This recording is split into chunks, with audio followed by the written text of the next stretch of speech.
As early as 1960, federal narcotics officers were paying close attention to Eddie Lee Tucker. Originally from Georgia, he migrated to Baltimore in the early 1950s, where he became known for his outgoing personality, flaunting large sums of money and driving fancy automobiles. With no job on record, he purchased a plush house on East Cold Spring Lane and eventually a nightclub. But Eddie Tucker had a dark side.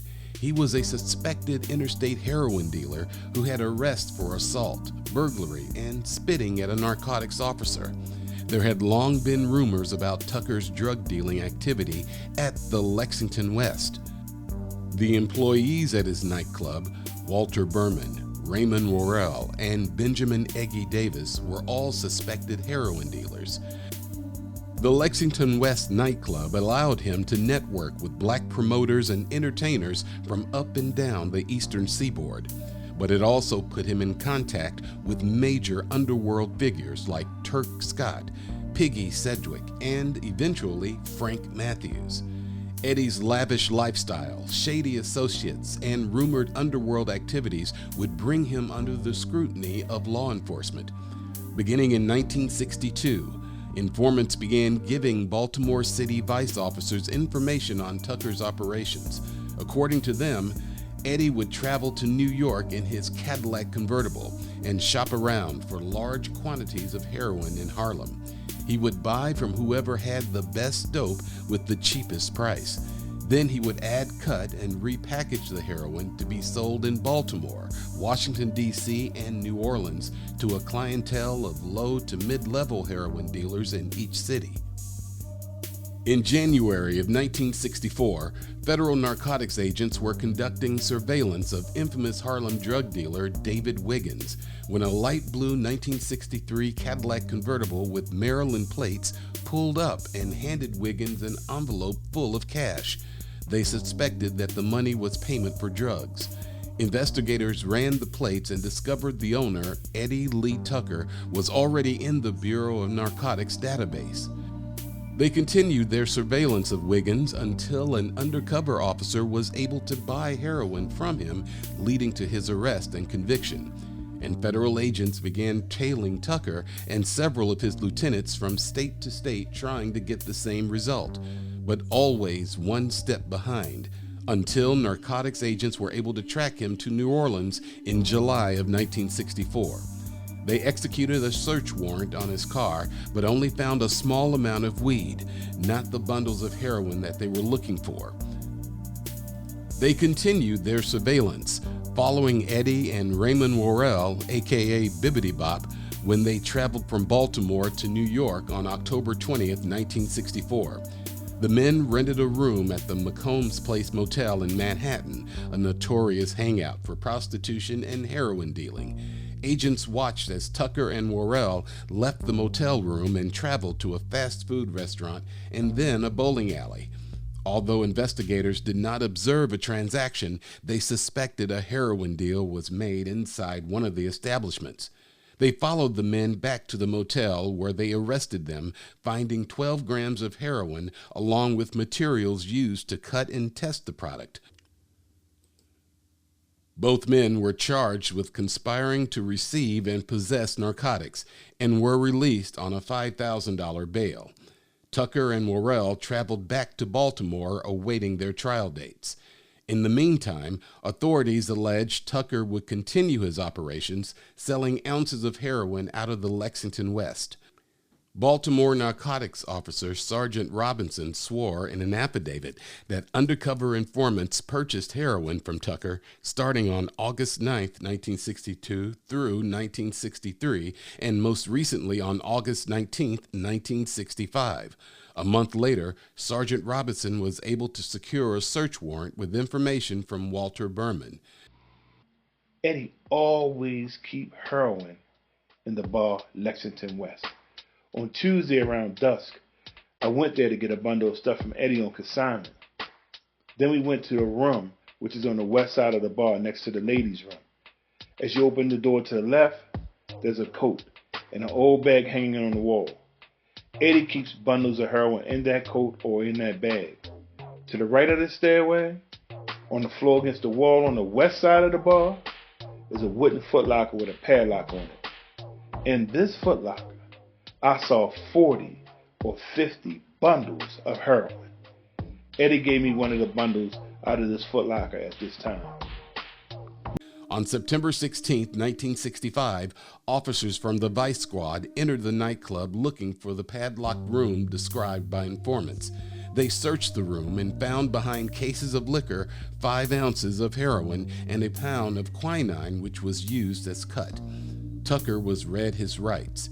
Arrested on state heroin charges while on bail for federal heroin charges, the state of Maryland opted to try Eddie first, taking the case to trial in November of 1965.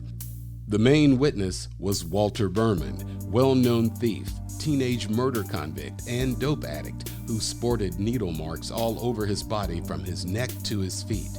Berman was the younger brother to one of the biggest drug dealers in Baltimore, but because of his $150 a day dope habit, he was excommunicated by his family.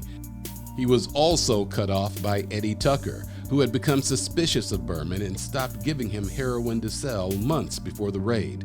At trial, Tucker's lawyers alleged that Berman was unreliable and had only agreed to cooperate because he was facing a 3rd conviction on narcotics violations. The jury looked past that and accepted the prosecution's argument that Tucker was a prolific heroin dealer who used a popular nightclub as a front for his narcotics enterprise. He was convicted of violating state narcotics laws and sentenced to 5 years in the Maryland penitentiary. His federal case wouldn't end much better. On December 29, 1965, he was convicted in the Southern District of New York of conspiring to receive and possess heroin, but he would disappear while awaiting sentencing. Several months later, he would be tracked to Atlanta by Charles Dixon, an infamous bail bondsman with deep underworld connections.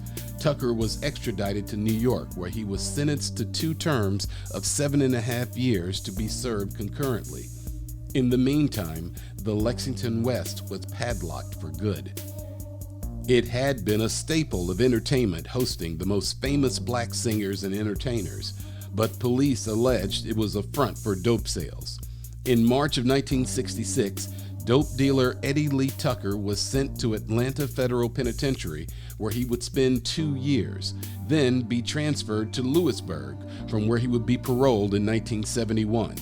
When Tucker was released from prison, not much had changed, but now his lieutenant, Eggy Davis, was the man on the streets. Arrested in August 1965 with 28 bags of heroin, Davis was given probation and allowed to remain free.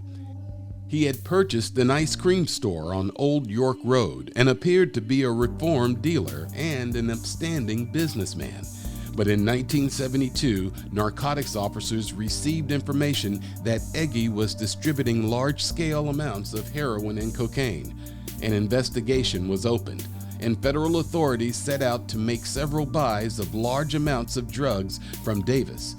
First, they sent an undercover federal agent to acquire several ounces of heroin, but it didn't work. Davis was suspicious and backed out of the deal. But the press continued. On September 28, 1972, an informant was sent to buy 33 grams of cocaine from Davis while wearing a wire. This time, he was successful. Officers sent him a second time to purchase heroin from Davis, but this time he was turned away. Eggy had become suspicious, but it was too late. In March 1973, Eggy Davis was indicted for conspiracy. He would plead guilty and receive 5 years in prison for the charges.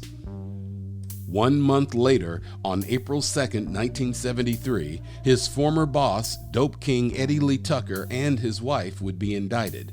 This time, the authorities alleged Tucker was a major transporter of heroin between Maryland, Georgia, Alabama, and Louisiana. Agents had been tracking him since he was paroled in 1971.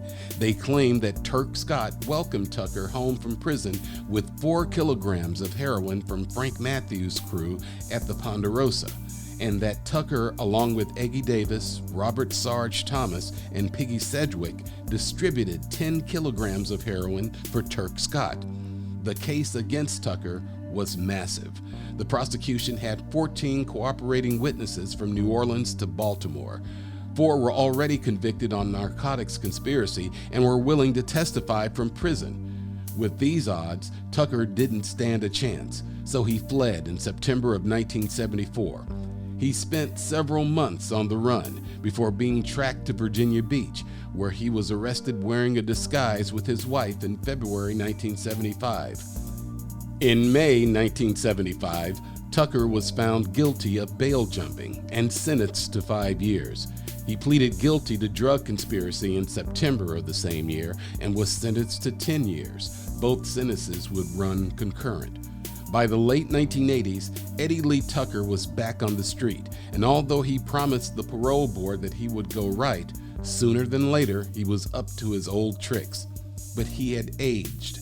The game had changed, and he no longer had the connections that allowed him to deal in ounces and kilos. He found himself selling 20s and dimes on Lorenz Street in the height of the crack epidemic. It was still good money, but his rivals weren't playing fair. Someone called in a tip that an elderly man was conducting hand-to-hand drug sales out of the back of a white Ford van. On July 29, 1988, around 1 p.m., the knockers swooped in, finding a .25 automatic and an ounce of uncut heroin in Tucker's pocket.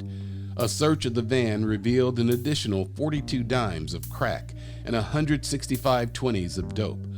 Tucker was booked on conspiracy to distribute controlled substances and sent back to prison in late 1988. 2 years later, his son, Eddie Tucker Jr., was killed in October of 1990 in the 1900 block of Longwood Street, marking an end to the Tucker family drug dynasty.